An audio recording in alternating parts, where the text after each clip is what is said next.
Student, I am R.K. Gupta. Today I am going to discuss about the Newton's laws of motion. जो Newton's laws of motion है यह classical mechanics का foundation है। किसके foundation है? These are foundation of classical mechanics. और इस बात को आपको ध्यान रखना है कि ये जो लॉज हैं वह किसके लिए है? इनर्शियल फ्रेम है। There are two types of frame, one is the inertial frame and second one is the non inertial frame. तो ये किसके कहाँ पर ये लागू होंगे, कहाँ पर ये होल्ड करेंगे?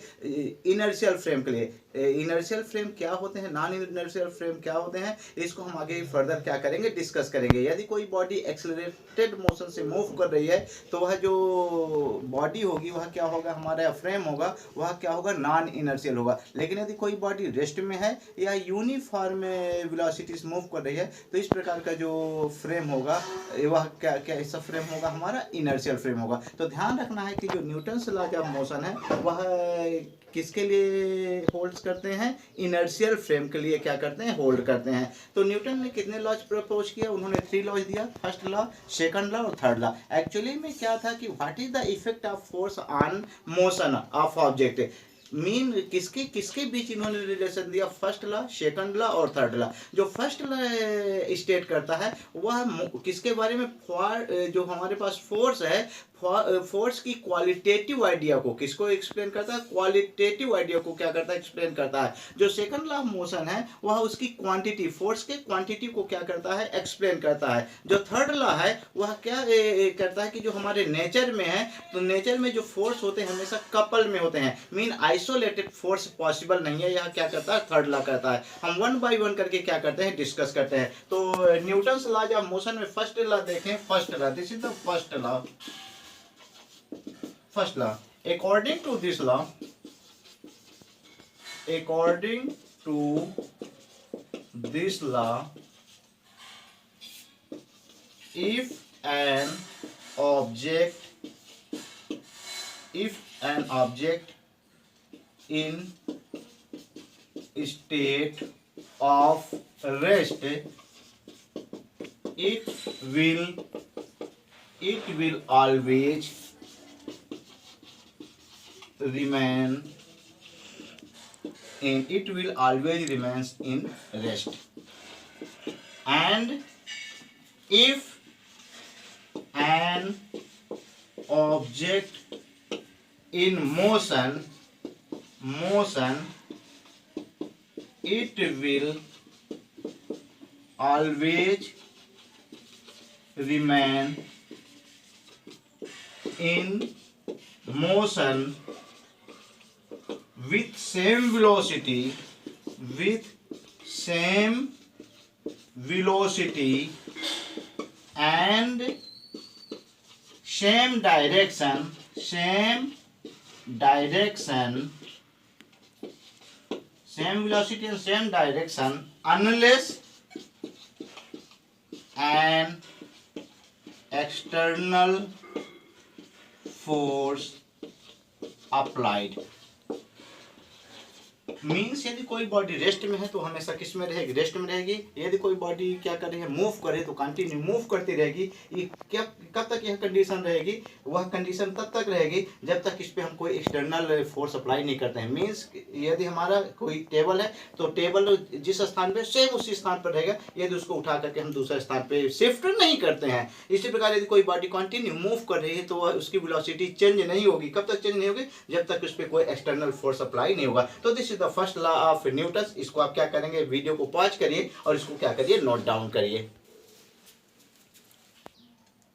न्यूटन्स जो फर्स्ट लॉ है वह फोर्स की क्वालिटेटिव आइडिया, मैंने क्या बताया कि न्यूटन का जो फर्स्ट लॉ है वह क्वालिटेटिव आइडिया को क्या करता है, एक्सप्लेन करता है। What is the quantity of, second जो लॉ है वह क्वांटिटेटिव आइडिया को एक्सप्लेन करने के लिए न्यूटन ने सेकंड लॉ प्रपोज किया।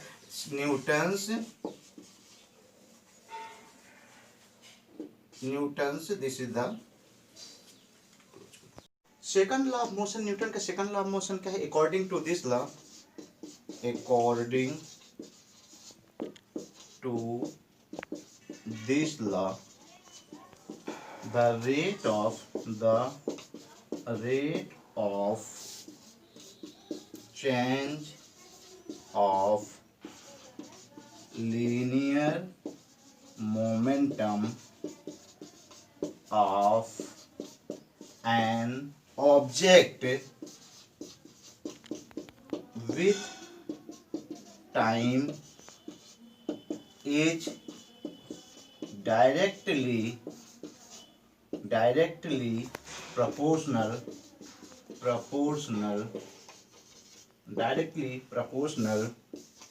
to the applied external force and the change takes place in the direction of force। Means यह कह रहा है कि यहाँ जब हम क्या करते हैं, किसी भी ऑब्जेक्ट में हम क्या अप्लाई करते हैं, एक्सटर्नल फोर्स अप्लाई करते हैं, तो वह क्या करता है, उसके लीनियर मोमेंटम में क्या करता है, चेंज करता है। लीनियर मोमेंटम क्या होता है, मास इनटू वेलोसिटी को हम क्या कहते हैं, लीनियर मोमेंटम कहते हैं। यदि हमारे पास एक्सटर्नल फोर्स क्या है, एफ है, तो F is directly proportional to rate of change of linear momentum D by D. जो पी होता है वह क्या होता है, लीनियर मोमेंटम होता है। दिस इम्प्लाई दैट यदि प्रोपोर्शनलिटी सिंबल हम रिमूव करते हैं तो यहाँ पर एक प्रोपोर्शनलिटी कांस्टेंट आता है। दिस इम्प्लाई दैट यहाँ पर एक कांस्टेंट आता है, दैट इज कांस्टेंट के होता है, जिसकी वैल्यू क्या होती है, 1 होती है। And this is the D by D T. Putting the value of के इक्वल टू 1, हम के की वैल्यू क्या पुट करते हैं, 1 पुट करते हैं, के इक्वल टू 1, तो vector F equal to D by D T. इसको हम क्या कहते हैं, rate of change of linear momentum equal to the applied force. तो यहाँ पर जो सेकंड लॉ है, न्यूटन से सेकंड लॉ ऑफ मोशन है, this is called fundamental law. इसी को हम क्या कहेंगे, फंडामेंटल लॉ कहेंगे। और यह क्या बताता है, हमारी क्वांटिटी को, कि क्या फोर्स लगाने पर कितना लीनियर मोमेंटम चेंज होगा। लीनियर मोमेंटम चेंज होना मतलब उसकी वेलोसिटी चेंज होगी। मास तो रिमेंस कांस्टेंट, बॉडी का जो मास होगा वह क्या होगा, कांस्टेंट होगा, लेकिन उसकी वेलोसिटी या तो इंक्रीज होगी या तो क्या होगी, डिक्रीज होगी। तो यदि बॉडी क्या होती है, जो वेलोसिटी है वह इंक्रीज होती है, उस कंडीशन में हम क्या करते हैं, जो हमारा बॉडी होती है वह एक्सेलरेट करती है। क्या करती है, एक्सेलरेट करती है। और यदि वेलोसिटी रिड्यूस होती है तो क्या करती है, रिटॉर्ड करती है, मीन उसकी वेलोसिटी रिड्यूस होती है। तो इस प्रकार हम फोर्स लगाने पर हम देखेंगे कि वेलोसिटी कैसे इंक्रीज होगी या डिक्रीज होगी। तो वेलोसिटी को इंक्रीज या डिक्रीज करने के लिए हमको किसकी जरूरत पड़ेगी, there is need of external force. Newton's third law, Newton's third law of motion. First law मैंने बताया कि किसके बारे में एक्सप्लेन कर रहा है, फोर्स की क्वालिटेटिव आइडिया देता है। सेकंड लॉ क्वांटिटेटिव आइडिया देता है, और इसका क्या बॉडी की वेलोसिटी पर क्या इफेक्ट होगा। थर्ड लॉ क्या कहता है, थर्ड लॉ क्या एक्सप्लेन करता है कि जो हमारे फोर्स होते हैं वह किस में रहते हैं, they are always in pair, mean isolated force का कोई एग्जिस्टेंस नहीं। इस नेचर में जो फोर्स होंगे हमेशा क्या होंगे, हमेशा पेयर में होंगे। तो according to this law, according to this law, to every action there is equal and opposite reaction. There is equal and opposite reaction. According to this law, to every action there is a equal and opposite reaction. जितना भी force, मान लेते हैं हमारे पास कोई एक body है, this is the body A, this is the body A, and this one is the body B, this one is the body B. Both are going in the same direction. दोनों same direction में क्या कर रही हैं, जा रही हैं, and this its velocity v1 and its velocity is v2. तो जो v1 and vector v1 is greater than vector v2। ए और बी दोनों दो बॉडी हैं और कहाँ जा रही हैं, सेम डायरेक्शन में ट्रेवल कर रहे हैं। क्या ट्रेवल कर रहे हैं, सेम डायरेक्शन में ट्रेवल कर रहे हैं। और ए की वेलोसिटी बी की वेलोसिटी से क्या है, मोर देन है। तो after some time A collide with B, A किससे कोलाइड कर जाएगा, बी से। तो A exerted force on B, A क्या करेगा, बी पर कुछ फोर्स एक्सर्ट करेगा, तो जितना फोर्स ए बी पर एक्सर्ट करेगा सेम फोर्स बी के द्वारा ए पर क्या किया जाएगा, एक्सर्ट किया जाएगा। तो ध्यान रखना जो टू फोर्सेस होंगे वह टू अपोजिट बॉडीज में क्या होंगे, डिफरेंट बॉडीज में क्या होते हैं, एक्सर्ट करते हैं, और दोनों के जो डायरेक्शन है वह क्या होती है, अपोजिट डायरेक्शन होती है, both are in the opposite. Vector F12 equal to minus vector 21 force, this is the force of a second body on the first one and this is the force on first body by in the second one। तो ये दोनों की direction क्या होगी, हमेशा क्या होगी, equal होगी, सॉरी डायरेक्शन अपोजिट होगी, लेकिन उनके मैग्नीट्यूड क्या रहेंगे, always they are always in equal. तो this is the Newton's third law of motion. क्या होगा, यह न्यूटन का हमारा थर्ड लॉ ऑफ मोशन होगा कि देयर क्या है, to every action there is equal and opposite reaction. इसे क्या करेंगे, आप नोट डाउन करेंगे।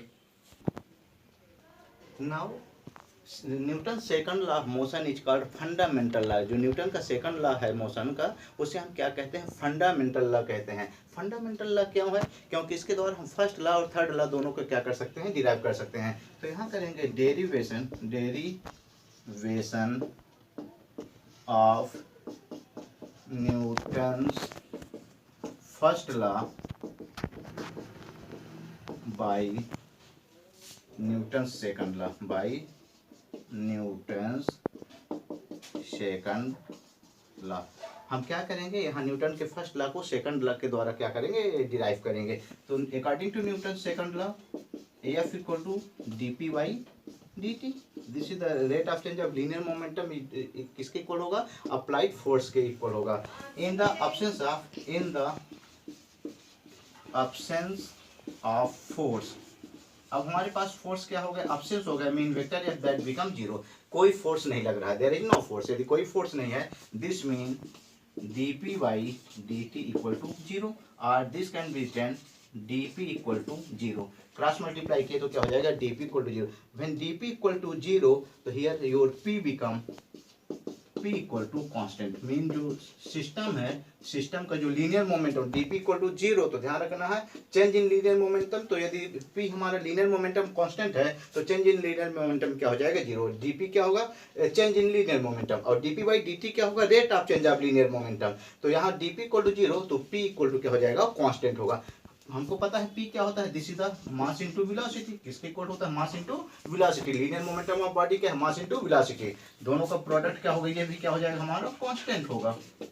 तो m मास ऑफ बॉडी क्या होगा, हमारा कांस्टेंट होगा, तो vector p equal to constant divided by m, इसको हम मास से क्या करें, डिवाइड करें, तो वी गेट डिफरेंट कांस्टेंट। यहाँ भी जो कांस्टेंट मिलेगा वह भी क्या होगा, कांस्टेंट डिवाइडेड बाय कांस्टेंट, वह भी क्वांटिटी मिलेगी constant.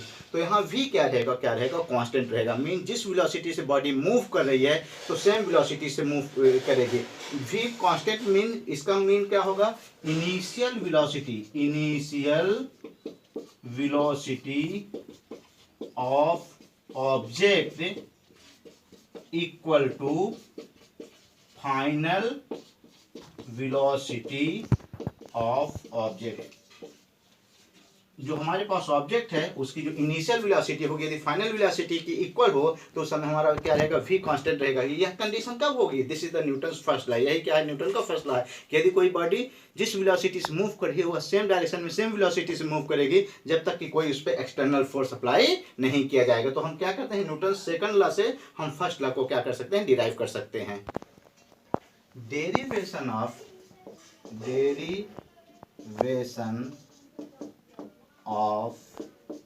Newton's third law by Newton's second law. मैंने कहा कि जो न्यूटन का सेकंड लॉ है that is the fundamental law, वह क्या है, फंडामेंटल लॉ है, क्योंकि वह फोर्स की क्वांटिटेटिव आइडिया को क्या करता है, एक्सप्लेन करता है। तो यहाँ पर हम क्या करेंगे, न्यूटन थर्ड लॉ को क्या करेंगे, सेकंड लॉ के द्वारा एक्सप्लेन करेंगे। अकॉर्डिंग, इसको कैसे करते हैं, according to Newton second law of motion, according to Newton's second law of motion, the rate of change of linear momentum is directly proportional to applied force.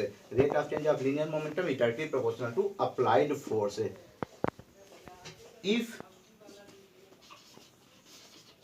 vector F equal to 0, then dp by dt equal to 0. In the absence of external force, F become 0, vector F 0 हो जाएगा, तो dp by dt become 0. From here dp equal to 0, so p equal to constant. Linear momentum of any object equal to constant if external force is 0. यदि कोई external force नहीं है तो जो linear momentum है इस सिस्टम का वह क्या होता है, कांस्टेंट होता है. Now let us consider, now we consider a system is made of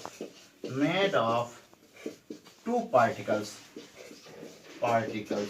कोई जो सिस्टम है वह कितने पार्टिकल्स से मिलकर बना है, 2 पार्टिकल्स से मिलकर बना है. whose linear momentum